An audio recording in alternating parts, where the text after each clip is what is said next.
Hi, I'm Laura and welcome to Heart Driven Tarot for this week's tarot reading. I'm going to focus this 3-card spread on the particular approach you should take this week to 1, your finances or your career, or both. 2, to relationships, what you need to focus on in terms of relationships, what approach you should take.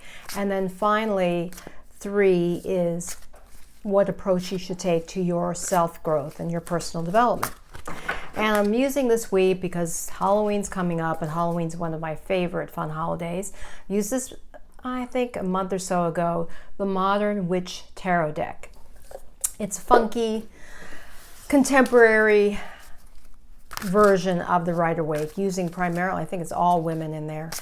People, women of color, etc., and contemporary images like laptops, cell phones, etc. So it's kind of funny. It's kind of fun. Not funny, fun. So we will take a look at those 3 questions, or those 3 areas rather. And I hope you've been having a fantastic week and weekend. It's been beautiful here in Charleston, South Carolina. And I'm getting ready, in fact, related to the Modern Witch Tarot. Next week I'm attending 2 Halloween parties, one at the fitness club. It's a fitness social club, and they're having a Halloween dress-up party, so I'm going to go as a gypsy tarot reader. So I think I did that 6 years ago. And then the next evening is a dress up as a witch night for another group I'm in. So always like Halloween. I've selected the 3 cards and we'll present them to you. Okay, let's see here. So the first card is going to represent the approach you should take, or advice vis-a-vis finances and your career in this coming week. Queen of Swords reversed.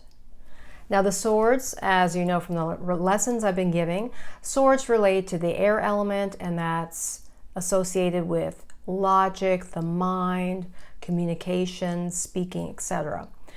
And when the Queen of Swords is upright, we see this very strong, it appears to be a strong-willed woman. There's one bird in flight above her, and the bird moving through the air suggests that maybe she's receiving a message of some kind, a very strong single message.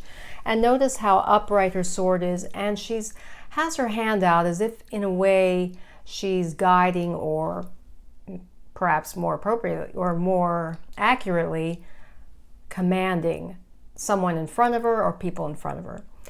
She has the butterfly that suggests the idea of transformation. There's a bird there, it might be a dove. Got this nice teal blue sky. She conveys the idea of authority, feminine authority.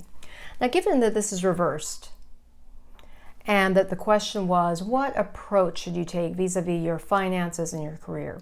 Well, I think this is suggesting that you need to take some time to turn within and think about how you are communicating and how you are presenting yourself in your career, or say a business venture, or handling your finances. And that you first need to get grounded, really well grounded in your feminine authoritative energy, perhaps before you make another decision or best move, etc. And in fact, this relates to me because I'm in a situation, a decision-making process where I have to communicate authoritatively, stand firm in my own decision, etc. this coming week. So I just realized this relates to me. So this week, in your finances, career, or business, turn within and tune into that feminine, authoritative way of communicating, so that when you do take a move, you can be most effective. Now, the second card relates to relationships and how you should handle your relationships, what approach you should take this week. We've got another sword, but we've got the Knight of Swords charging forth with zeal, energy, and almost maybe going too fast. However, that's a possibility. And we've got these kind of stormy clouds, wind-swept trees. I do believe, however, this is suggesting that you are advised to charge forth with authority, that youthful energy, youthful vitality in communicating your message in your relationships, that you need to be assertive. And that's, once again, maybe this is a reading for myself as well. I tend to not, at least in the past, have not been as assertive and forthright as I should have been.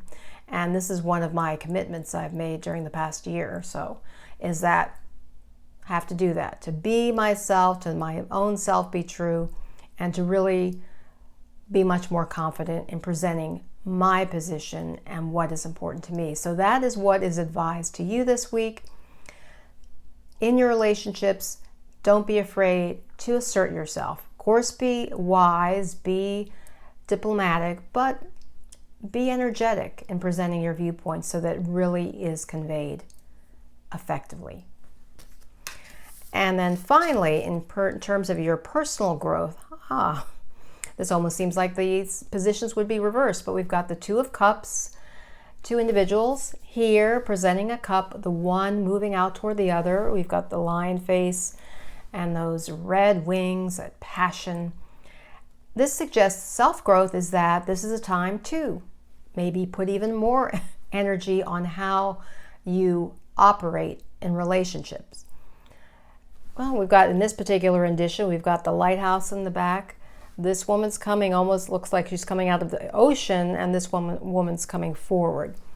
And of course, we got the Caduceus symbol there, so healing. This week, in terms of your self-growth, I believe it's advised to reach out, perhaps reach out to someone in your sphere. And that's an important part of your personal development, is to do that more. So this week is a time to extend yourself more with love, with compassion, with feeling, because that's what the cups are all about, is feelings. And that, in fact, leads me to, and I did select this in advance so that I wouldn't take time to have to look up the interpretation, but the overarching theme from this deck, the Journey of Love, let me see if I can show you the cover here. This is a deck I bought a year ago when I went to Asheville, North Carolina, and went to a little cool metaphysical shop. The overarching theme from this Journey of Love deck is loving all that is, number 22.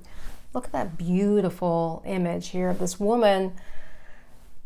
Looks like she's reaching out to the moon, and of course the moon relates to intuition and what's in the subconscious mind. But let me just quickly read you the message, and it all makes sense to me related to overall reading. Loving all that is. You wise, awakening being, you can love all that is. You can love your tears and your sadness, for they are a testament to your open heart. You can love your numbness and fatigue, for they show you that you have worked hard and are now in need of rest. You can love your energy and passion, even when you are so far ahead of the pack, you have to wait a while for everyone else to catch up. Maybe a day, maybe a decade or so, because you choose not to curb your enthusiasm for anyone. This oracle brings you a sweet message. You are just asked to love. Everything will take care of itself. A state of being, allowing, receiving, becoming one with all there is. So loving all that is, and that would seem to be the core message for this week.